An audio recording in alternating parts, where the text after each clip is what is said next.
I just installed Windows 10 on my MacBook Air, and after I installed it using BootCamp, I found out that there's no internet connection available. I think it's the driver, so I will show you how to install the driver. First, go to the File Explorer and go to this PC, and inside the installation drive,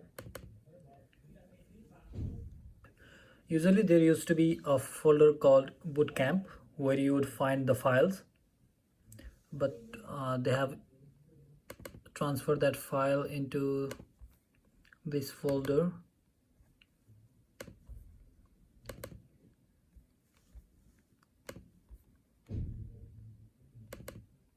Yes, into the folder Windows Support.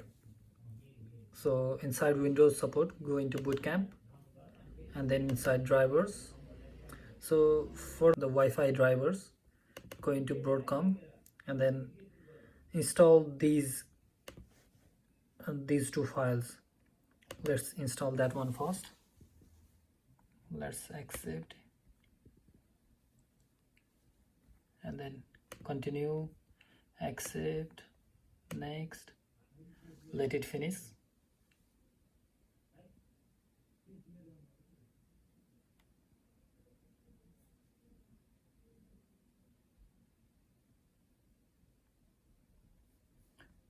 This is done.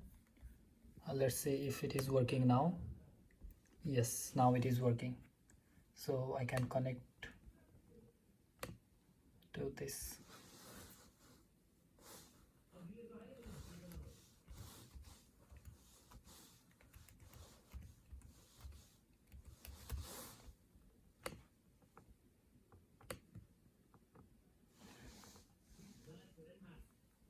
Yes, now it is connected. Thanks for watching the video.